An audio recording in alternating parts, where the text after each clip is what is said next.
Hi అండి, అందరికీ నమస్కారం. ఈ వీడియో చూసే ముందు ఓం నమ శివాయ అని తప్పకుండా కామెంట్ చేయండి. రేపే ఆగస్టు 18 శ్రావణ పౌర్ణమి రోజే రాఖీ పండుగలు చేసుకుంటూ ఉంటారు. అంతేకాదు ఈరోజు హయగ్రీవ జయంతిని కూడా జరుపుకుంటారు. ఈ పౌర్ణమి జంధ్యాల పౌర్ణమి అని కూడా అంటారు. అయితే ఎంతో పవిత్రమైన మరియు శక్తివంతమైన ఈ పౌర్ణమి రోజున ఈ చెట్టును తాకితే చాలు మీకు తిరుగులేని రాజయోగం పడుతుంది. ఈ చెట్టును ఈరోజు తాకితే కోట్ల వర్షం కురుస్తుంది. నక్క తోక తొక్కినట్లుగా మీ దశ మారిపోతుంది. ఐశ్వర్యం మిమ్మల్ని వరిస్తుంది. నరక బాధలు తప్పుతాయి. అన్ని రకాల దోషాలు పోతాయి. మీ దరిద్రం పోయి మీరు అపర కుబేరులుగా మారిపోతారు అని శాస్త్రాలు చెప్తూ ఉన్నాయి. మరి ఈ శ్రావణ పౌర్ణమి రోజు ఏ చెట్టును తాకాలి అనే విషయాన్ని ఇప్పుడు మనం ఈ వీడియోలో తెలుసుకుందాం. అంతకన్నా ముందు ఈ వీడియోకి ఒక లైక్ కొట్టి మా ఛానల్ని సబ్స్క్రైబ్ చేసుకొని మాకు సపోర్ట్ చేయండి. ఎందుకంటే మీ సపోర్ట్ మాకు చాలా అవసరం. శ్రావణ మాసం చాలా ప్రత్యేకమైనది. అత్యంత శుభప్రదంగా భావించే ఈ నెల ఆధ్యాత్మిక కార్యక్రమాలు, వివాహాది శుభకార్యాలతో ఎంతో సందడిగా ఉంటుంది. శ్రావణ మాసం అంతా పవిత్రమైనదిగా భావించినప్పటికీ ఆ నెలలో వచ్చే పౌర్ణమి మాత్రం మరింత గొప్పదిగా భావిస్తారు. ఆ రోజు ఆలయాలకు వెళ్ళి అమ్మవారిని దర్శించి సకల సౌభాగ్యాలు ప్రసాదించాలని కోరుకుంటారు. శ్రావణ పౌర్ణమి రోజే హయగ్రీవ జయంతిని కూడా జరుపుకుంటారు. శ్రావణ పౌర్ణమి జంధ్యాల పౌర్ణమి అని కూడా అంటారు. అన్న చెల్లెళ్ళ అనుబంధానికి ప్రతీకగా నిలిచే రాఖీ పండుగను కూడా శ్రావణ పౌర్ణమి రోజున జరుపుకుంటూ ఉంటారు. రక్షాబంధనం అన్న చెల్లెళ్ళ ప్రేమ బంధం. శ్రావణ పౌర్ణమి నాడు జరుపుకునే రాఖీ పండుగ సోదర ప్రేమకు సంకేతం. ఈరోజు అక్క లేదా చెల్లెలు సోదరుని చేతికి రాఖీ కట్టి 10 కాలాల పాటు చల్లగా ఉండాలని మనసారా కోరుకుంటారు. సంతోషాన్ని కోరుకునే సోదరిపై సహజంగానే అన్నదమ్ములకు ఆత్మీయత బలపడుతుంది. ఆమెను జీవితాంతం రక్షించడానికి, కంటికి రెప్పలా కాపాడడానికి సిద్ధంగా ఉంటారు. సోదర సోదరీమణులు అత్యంత పవిత్రంగా వారి బాంధవ్యం కలకాలం నిలవాలని జరుపుకునే పండుగ రాఖీ పౌర్ణమి. అన్నకు చెల్లి అండగా, చెల్లికి అన్న తోడుగా జీవితాంతం ఉంటామని భరోసా ఇచ్చే పండుగ. అన్న చెల్లెలు, అక్క తమ్ముళ్ళ మధ్య ప్రేమానురాగాలకు ప్రతీకగా జరుపుకునే పండుగని రాఖీ పండుగ అని పిలుస్తారు. రాఖీ పౌర్ణమిని బలేవా అని కూడా పిలుస్తారు. బలేవా అంటే బలిరాజు అని అర్థం. దీని వెనుక ఒక కథ ఉంటుంది. ఆ కథ ప్రకారం బలి చక్రవర్తి విష్ణు భక్తుడు. తన అపరిమిత భక్తితో ఒకసారి బలి చక్రవర్తి విష్ణుమూర్తి లక్ష్మీదేవిగా ఆలోచించి రాఖీ పౌర్ణమి రోజున బలి చక్రవర్తికి రాఖీ కట్టింది.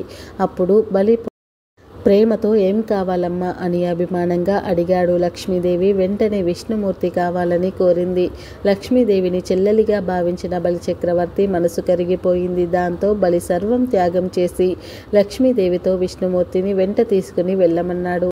మహాభారతం ప్రకారం ద్రౌపదికి వస్త్రాపహరణం సమయంలో మహారాజ్యాధిపతి అయిన తండ్రి ధృతరాజు దండలు అయినటువంటి 5 భర్తలు గాని గుర్తు రాలేదు. తనను ఆదుకునేవాడు కృష్ణుడే అనుకుంది. సహాయంగా శ్రీకృష్ణుని ప్రార్థించింది. కృష్ణుడు ఆ క్షణంలో ద్రౌపదికి తరగని వస్త్రాన్ని ప్రసాదించి అవమానం నుండి తప్పించాడు. శ్రీకృష్ణునికి చెల్లెలు. వీరిద్దరి అనుబంధం అత్యంత అందంగా కనిపిస్తుంది. శశిపాలుని శిక్షించే సమయంలో సుదర్శన చక్రాన్ని ప్రయోగించిన కృష్ణుని చూపుడు వేలుకు రక్తం ధారగా కారుతుంది. అది గమనించిన ద్రౌపది తన పట్టుచీర కొంగును అతని వేలుకు చుడుతుంది. దానికి కృతజ్ఞతగా ఎల్లవేళలా తనకు అండగా ఉంటానని శ్రీకృష్ణుడు ద్రౌపదికి హామీ ఇస్తాడు. అందుకు ప్రతీకగా కృష్ణుడు ఆమెను కాపాడుతాడు. అలా కూడా రాఖీ పండగ ఆవిర్భవించింది అని మరికొందరు అంటారు.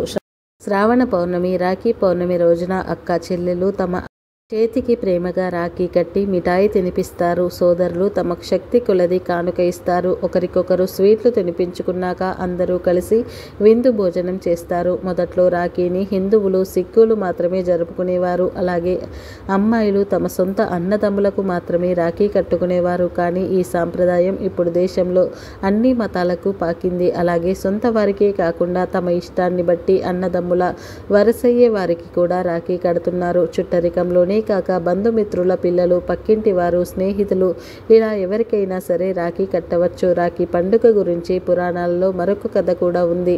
గణనాథుడు సిద్ధి, బుద్ధి అనే ఇద్దరు భార్యలు ఉన్నారని విషయం తెలిసిందే. వీరిద్దరే కాకుండా వినాయకుడికి తృష్టి, పుష్టి, స్త్రీ అనే మరో ముగ్గురు భార్యలు ఉన్నారని పురాణ కథలు చెబుతున్నాయి. ఇది ఇలా ఉంటే వినాయకుడికి ఇద్దరు పుత్రులు ఉన్నారు. వారి పేర్లు శుభం, లాభం. వీరికి సోదరి లేదు. ఒకసారి రక్షాబంధన్ రోజున గణపతి చెల్లెలు వచ్చి ఆయనకు రాఖీ కట్టింది. అది చూసిన శుభం, లాభం తల్లిదండ్రులకు తాము చెల్లెలు కావాలని కోరారు. తమ కుమారుల కోరిక తీర్చాలనుకున్న వినాయకుడు తన సంకల్పంతో తన నేత్రాలతో జ్యోతిని సృష్టించాడు. ఆ జ్యోతి బాలిక రూపంలో ధరించింది. ఆ బాలికే సంతోషి మాత. తర్వాత గణేష్ పుత్రులైన శుభానికి, లాభానికి రాఖీ కట్టింది. అలా వినాయకుడికి పుత్రులకు విశేషమైన సంతోషం కలిగించింది కాబట్టి ఆమెకి సంతోషి మాత అని పేరు వచ్చిందని శాస్త్రాలు చెప్తున్నాయి. రక్షాబంధన్ వేడుకలు వేదయుగంలో ప్రారంభమైనా కానీ ఈ సాంప్రదాయాన్ని దేశంలో సోదర సోదరీమణులు ఇప్పటికీ అనుసరిస్తూ ఉన్నారు. శ్రావణ పౌర్ణమి రోజు ఒక అద్భుతమైన చెట్టును తాకితే చాలు మీ దశ మారిపోతుంది, ఐశ్వర్యం వస్తుంది అని శాస్త్రాలు చెప్తూ ఉన్నాయి. మరి ఆ చెట్టు ఏమిటి అంటే ఉసిరి చెట్టు. శ్రావణ పౌర్ణమి రోజు ఉసిరి చెట్టును తాకితే లక్ష్మీనారాయణుల అనుగ్రహం కలుగుతుంది, తిరుగులేని రాజయోగం పడుతుంది. మన సాంప్రదాయంలో ఉసిరి చెట్టుకు ఎంతో ప్రాధాన్యత ఉంటుంది. ఉసిరి చెట్టు దేవతా వృక్షం. ఈ శ్రావణ పౌర్ణమి రోజు ఉసిరి చెట్టును తాకితే చాలు మీ కష్టాలు, సమస్యలు పోతాయి, మీ దశ తిరిగిపోతుంది, ధనలాభం కలుగుతుంది, ధనవర్షం కురుస్తుంది. ఈ పౌర్ణమి రోజు మీకు ఎక్కడ ఉసిరి చెట్టు కనిపించినా ఆ చెట్టుకు చెంబుతో కొన్ని నీళ్లు ఉసిరి చెట్టుకు ఒక నమస్కారం చేసుకొని ఆ తర్వాత 11 సార్లు ఉసిరి చెట్టును తాకండి. అలా తాకేటప్పుడు మీకు ఏమైనా కోరికలు ఉంటే మీ మనసులో అనుకోండి, తప్పకుండా మీ కోరికలు నెరవేరుతాయి. ఇలా ఉసిరి చెట్టును తాకిన తర్వాత ఒక 5 నిమిషాలు ఆ చెట్టు కింద కూర్చోండి. ఉసిరి చెట్టు శ్రావణ మాసంలో బాగా చిగురుస్తుంది. చెట్టు నిండా ఉసిరి ఆకులతో పచ్చగా అందంగా ఉంటుంది కాబట్టి ఉసిరి చెట్టు కింద కాసేపు కూర్చోండి. మనసుకు చాలా ప్రశాంతంగా అనిపిస్తుంది. ఇలా కాసేపు ఉసిరి చెట్టు దగ్గర కూర్చొని ఆ తర్వాత ఇంటికి వెళ్ళండి. ఇదంతా చేయలేని వారు జస్ట్ 11 సార్లు ఆ చెట్టును తాకినా చాలు అద్భుత శక్తులు మీలోకి ప్రవేశించి మీ దశ మారిపోతుంది. సకల దేవతలు దీవిస్తారు.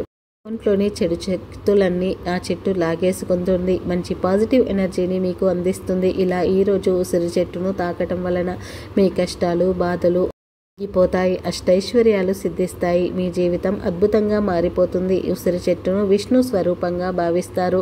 ఈ చెట్టును లక్ష్మీ రూపంగా ఆరాధిస్తూ ఉంటారు. ఎన్నో ఔషధ గుణాలు ఉన్నాయి. ఆయుర్వేదంలో వాడే ప్రసిద్ధ ఔషధమైన త్రిఫల చూర్ణంలో ఉసిరి పొడి కూడా ఒక భాగం. దాత్రి చెట్టు అనే ఉసిరి చెట్టును పూజిస్తే సమస్త విష్ణు క్షేత్రముల యందు విష్ణు పూజ చేసిన ఫలితం వస్తుంది. ఉసిరి చెట్టు అంటే విష్ణు ఒక్కరికే కాదు శివుడికి కూడా చాలా ఇష్టం. పూర్వం శ్రీ లక్ష్మీదేవి భూమిపైకి వచ్చింది. ఆ సమయంలో శివకేశవులను పూజించాలి అనుకుంది. ఇద్దరిని ఒకే సమయంలో పూజించాలని అనుకుంది. అప్పుడు ఆమె ఉసిరి చెట్టును ఎంచుకుని ఉసిరి చెట్టును పూజించి శివకేశవుల అనుగ్రహాన్ని పొందిందని పురాణాలు చెబుతున్నాయి. శివకేశవులు ఉసిరి చెట్టులో నివసిస్తారని ఈ కథ ద్వారా తెలుస్తుంది. అంతేకాదు ఉసిరి చెట్టు దిగువ భాగంలో బ్రహ్మ కూడా ఉంటాడని విశ్వాసం. సిరి చెట్టు అనేక ఔషధ గుణాలను కలిగిన వృక్షం మరియు శ్రీహరికి అత్యంత ప్రీతిపాత్రమైన వృక్షం. శ్రీకృష్ణ భగవానుడు తన సోదరుడు బలరాముడితోనూ మరియు తోటి గోపాలకులతోనూ కలిసి ఉసిరి చెట్టైన మహావృక్షాల నీడన యమున నదీ తీరాన బృందావనంలో అత్యంత ఆనందంగా గడిపేవాడని భాగవతంలో వర్ణించబడింది. ఉసిరి చెట్టుకు అన్ని మహిమలు ఉన్నాయి. ఉసిరి చెట్టును ఈ శ్రావణ పౌర్ణమి రోజు మీరు కూడా తాకండి. మీ కష్టాలను, సమస్యలను తొలగించుకొని ఆనందంగా, ఐశ్వర్యంతో జీవించండి. ఫ్రెండ్స్, మా వీడియో నచ్చితే లైక్ చేయండి, షేర్ చేయండి. అలాగే మా వీడియో ఫస్ట్ టైం కనుక చూస్తున్నట్లయితే ఇప్పుడే సబ్స్క్రైబ్ చేసుకుని మాకు సపోర్ట్ చేయండి. ఎందుకంటే మీ సపోర్ట్ మాకు చాలా అవసరం. ఈ వీడియో పూర్తిగా చూసినందుకు మీకు ధన్యవాదాలు.